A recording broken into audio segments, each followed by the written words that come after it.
Thank you. And that was a terrific transition to Obang. Thank you, everybody. My name is Obang Metho, and I would like to really to thank the NDA for having this very, very important discussion on Ethiopia. And I think Carol put it very well. Anyone who cares about the humanity should care about what's going on in Ethiopia. And I will be speaking to you as a human rights activist, and also as Ethiopians. If problem happened in Ethiopia, to the Western media, something happened to Ethiopian. To me, something happened to my family and to the people who are close to me. So, going back to this, let me say a little bit about who I am. I have only 10 minutes.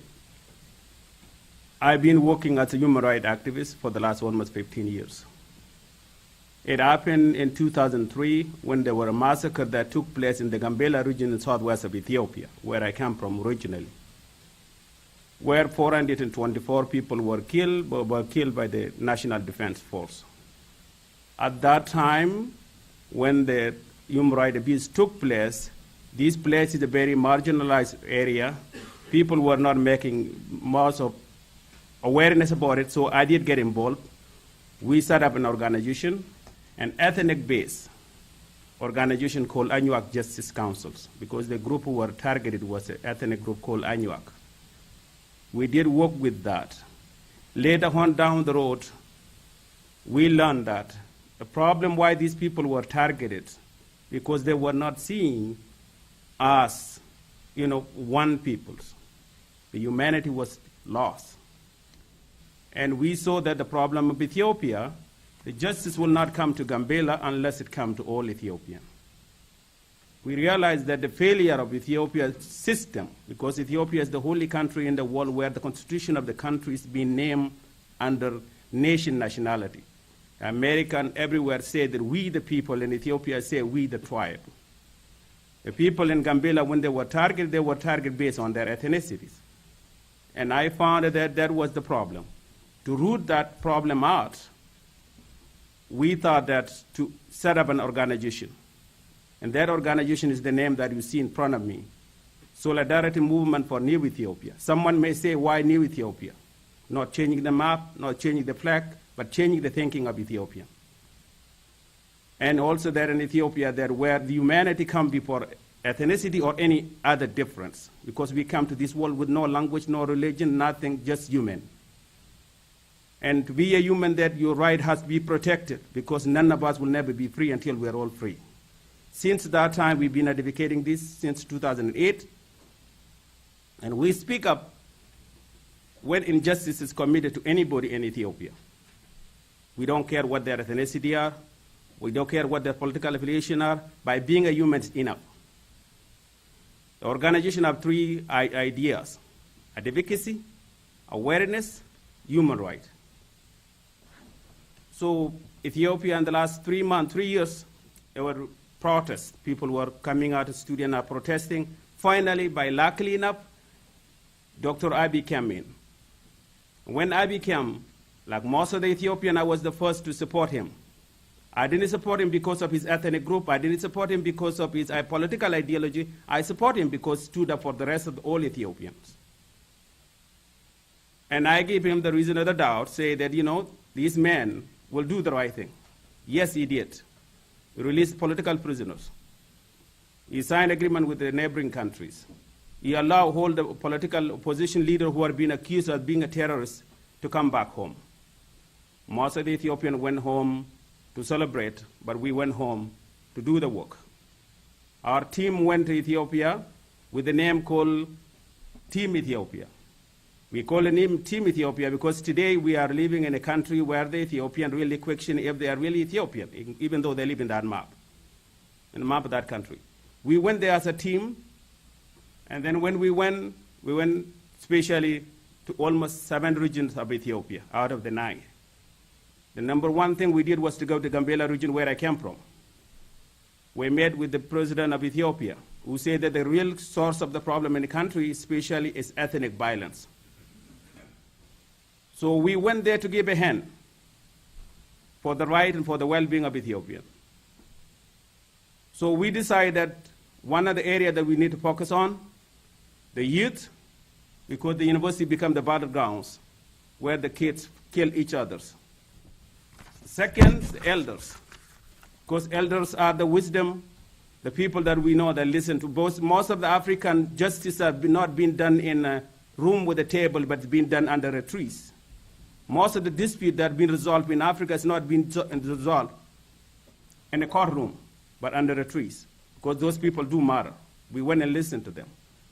Third is religious leaders. And of course, we met with the political leaders. While we went there, while we were in Addis at the time, there's a problem in a place called Burayo outside Addis, where a certain ethnic group were targeted because of their ethnicity. Just to name a few places where we went to Gambela, we went to Anamor and Guraga area, we went to Bayardar in Amara region, Gondor, Debrebrand, Awasa in the south, Shashamene, Walkete, Jigjiga and Somale, Arbaminchi in the south, Afar regions, Deradua, Waldia, Arar, Wallo, Dase, and Gambela. And the founding that we got in those places, the change we have in Addis did not trickle down to the grounds. We found that there were some places where really people were not feeling secure. People live in fears, especially in Arar when we were there. We went also there and visited Ethiopians that who are being displaced. Today in the world, we have more internally displaced people in Ethiopia than anywhere else in the world. Don't ask me why they were not displaced because of earthquake, natural disaster. They were displaced because short-sighted, lack of imagination, political ideology, which I call tribalism. People who used to live together, they kill each other. So when we talk to elders, the finding we heard was there's invisible hands. People from the previous regime don't want change. They don't want reform. When we went to school and we talked to some of the kids, two kids will fight, it will lead to ethnicity, the school will be closed down. Because what has been planted, a farmer harvests what they have grown. Ethiopians are harvesting what has been planted 27 years ago. What I call ethnic political ideology, tribalism, in a simple form. That did not change. So I went and talked to some of the university, Jigjiga University, Gondor University, Arbaminchi University, Waldia University, Wallo University, Afar University, Gambela University, Debrebrand University. All of these places, when we went there, some of our kids, even some kids say that when we come here, we are less tribal. When we go back, we are more tribalist. And above all, it may be grim. I am very worried about Ethiopia today than were before. Why? A change has come, and Abiy brought that change. But that change had stalled somehow. Today, if you look at it in Ethiopia, there are some places where a political leader will go to have a political party rally, and some young men will come out carrying a gun to protest against that.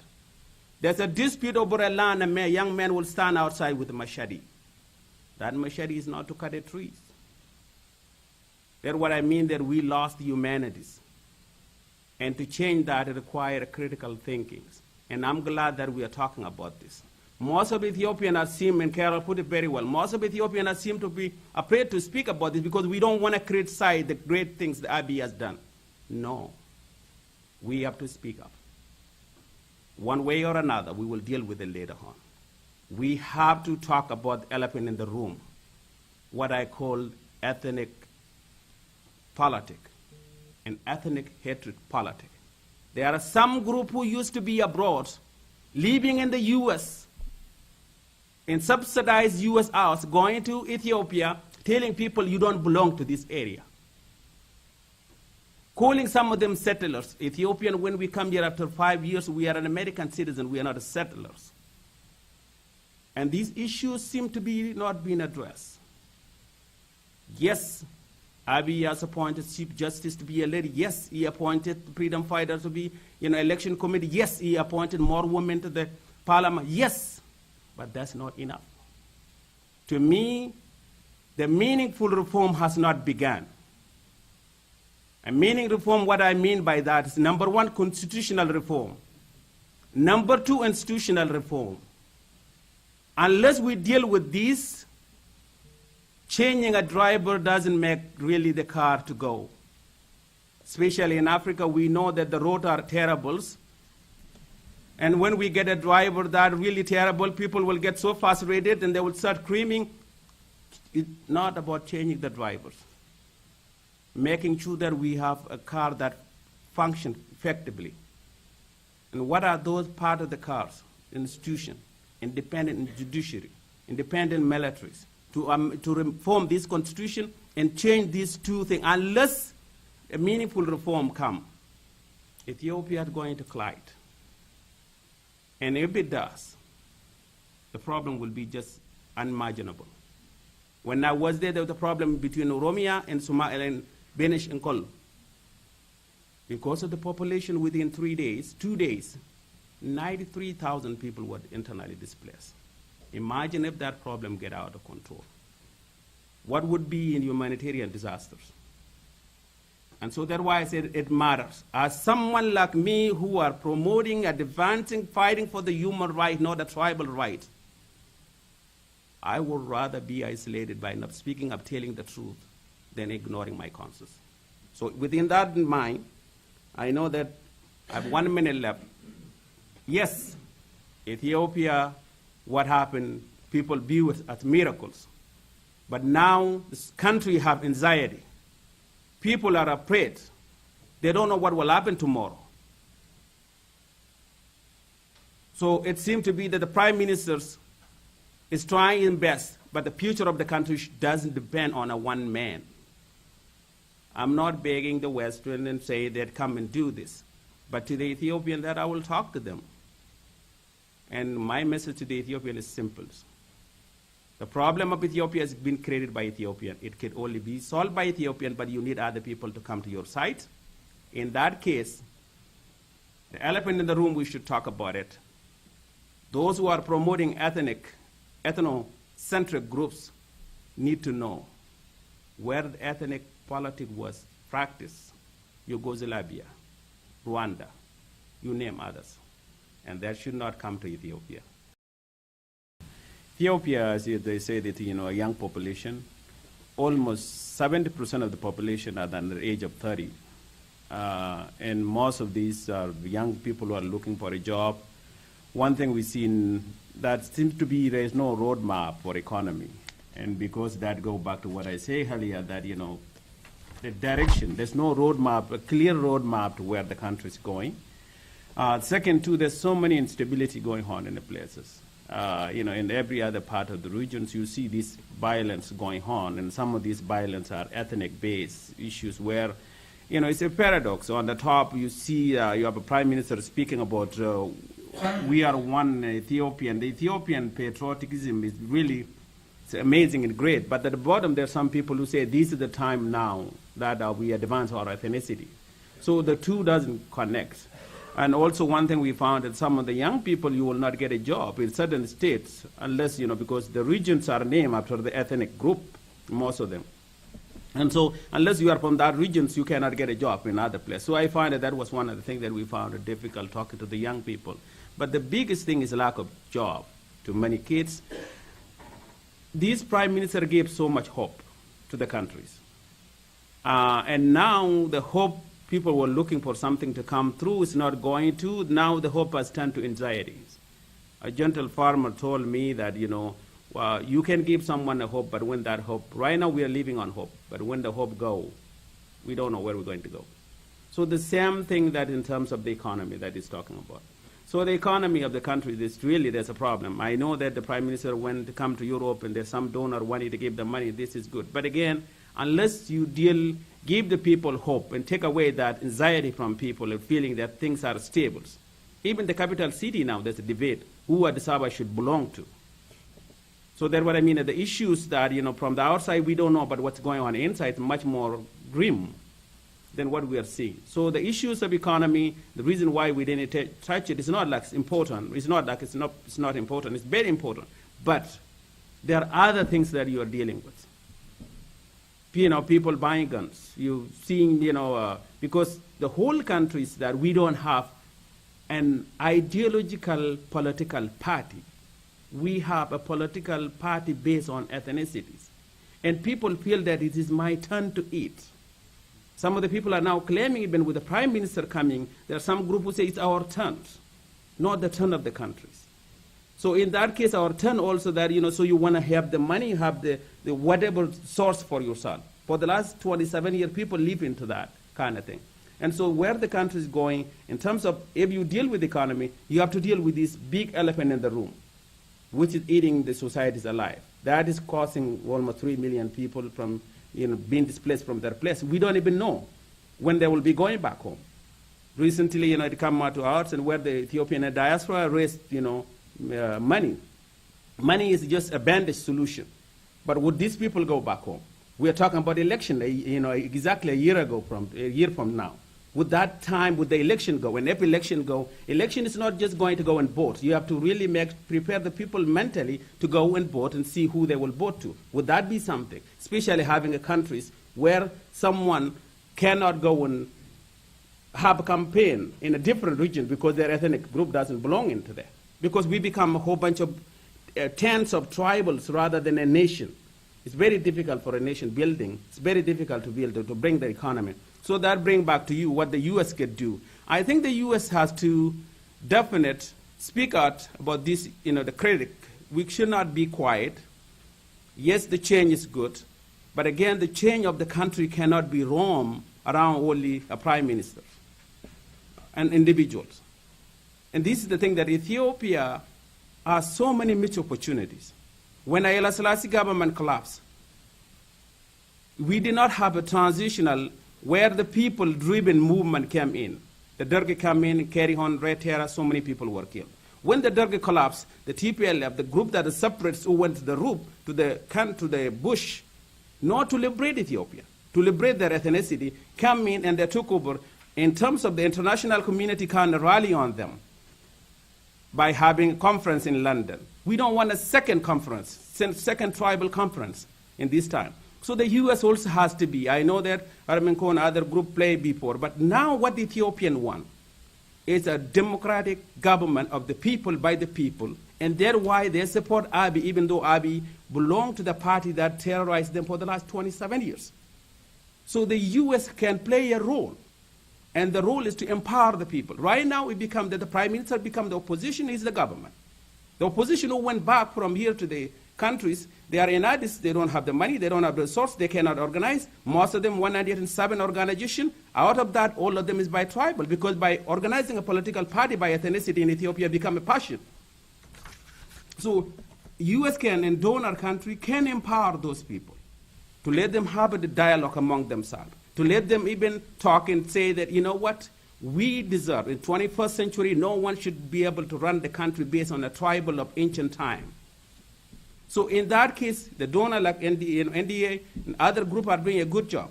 Right now it seems to be that, yes, the prime minister is keeping the country together in a way. It's one guy that attached the people, but the rest of the people don't get, they're really disconnected. So the U.S. can play a bigger role. Number one, to support, the civic organization. Number two, to really talk about it. And if something is wrong, let's say it. Because the great thing that the prime minister has done, it is commendable. We should not forget about that. But that alone is not enough. We have to cross to the other side of the rivers until we get there. What kind of boat are we using to cross on so most of the Ethiopians don't drown or being taken by whatever that would be? So the U.S. can play a role. But I always say that it is not the West that who will free us Ethiopians. We can free ourselves. But before I used to say that don't let the U.S. and Western become a roadblock to us. We can free ourselves. But what we need is a support. So lack of roadmap is a problem. I remember South Sudan was in these kind of positions where there was no roadmap. And now we know where it is. Lack of roadmap, a critical roadmap to where we're going, could be a problem. And we don't want Ethiopia to miss this opportunity. Last opportunity, Mengistu opportunity, now another opportunity should not be missed. But again, the Ethiopians need a dialogue to sit down, talk to each other, not about each other, to deal with these issues that are affecting them. It is not only about their tribe, but about the future of Ethiopia, about the future of Africa, about the future of the U.S., and about the future of the humanity as a whole. So the U.S. can play a role. In other words, not only the U.S., even the EU and other groups.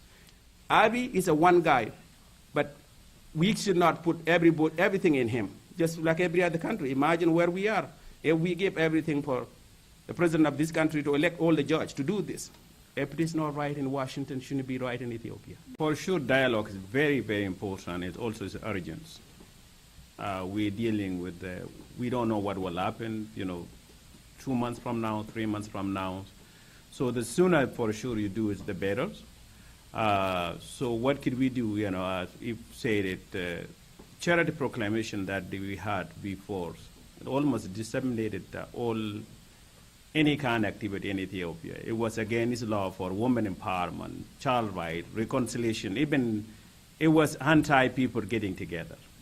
So with that being reaffirmed now, there's opening. When I was in Ethiopia, one of the things I was really amazed about was freedom of expression. There was, media was, opened. And I was, interviewed when I was speaking like the way I'm speaking here. Most of the media, maybe except those people who really fear the inclusive thinkings, those are the group who they were not interested with it, an idea, but the most of them they did cover. But who could we do, who could you work with? I think that youth is one of the groups that, and elders, and then women, and then religious leaders. So some of those groups actually they're the ones that are keeping the peace. As I was saying, in some regions, the change did not trickle down. They changed the top.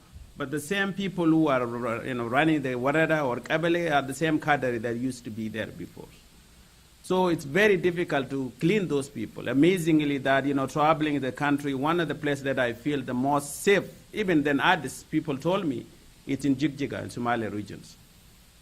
And because of Mustafa, the new leader who went there, pretty much what he did was amazing, that most of the cadre from before, he kind of cleaned it up and put the new people in there, and most of the people who are not Somalian and Amara, Tigray, from other ethnic groups, they say that we feel this is our home, this is our regions. There are other regions where people don't feel safe because they don't belong to that area. But people don't talk to each other. They talk about each other. And that's this what we're trying to do is now to engage the young people when we went and talked to them at the university. A kid from Gambela doesn't know what's going on in Afar. The kid in Afar doesn't know what's going on in the south. And with this idea now, lack of, someone taking initiative and bring them in the same room. When I go and talk to them, I told them that you may be a son of somebody, you are a son of somebody else. You come from a different ethnic group. You come from a different religion. What makes us an Ethiopian is not our language, because we don't have the same language. Not our skin color. We don't have the same skin colors. It is, the land that we call Ethiopia as all. So, but the process they need to be brought together and let them talk to each other. So let them define the humanity of one another. And the time is now before it's too late, because we don't know what could happen unless we deal with this. As I was saying, that people are living with anxiety. There's fear of what will happen tomorrow. Even I talked to some Ethiopian at home, even in here, who were thinking of moving to Ethiopia. Now they're saying, oh, maybe I should not be. So lack of dialogue, discourse, civil discourse is a big problem. So I think that there are capable Ethiopian, brilliant young men and women and elders who can really play a bigger role and bring and engage the people. Empowering those people financially will be a crucial thing, giving them the knowledge, the skills, teaching them what it means to be a human, not ethnicity. I can be proud of who I am as ethnic group, but what makes me to be more than my ethnicity? My identity is not only my ethnicity. I'm a black man, I'm a bald man, I'm bald head, and all of these things. You put all those together. But in Ethiopia, we've been told I am only what my ethnicity is. So this can only be solved by civil discourse, discussion in a way. So empowering those people, like our group, we are planning of going to go to Ethiopia and have this kind of thing, bring some young people, training the trainer, let them go back to the community. But I think that empowering those people to those who are willing to do something would be a very effective, because teaching them, someone say that, you teach this kid now about respecting one another, they could be the one that who can build a country together tomorrow. So I think that that's a very crucial thing to do, and there's urgency of doing it now.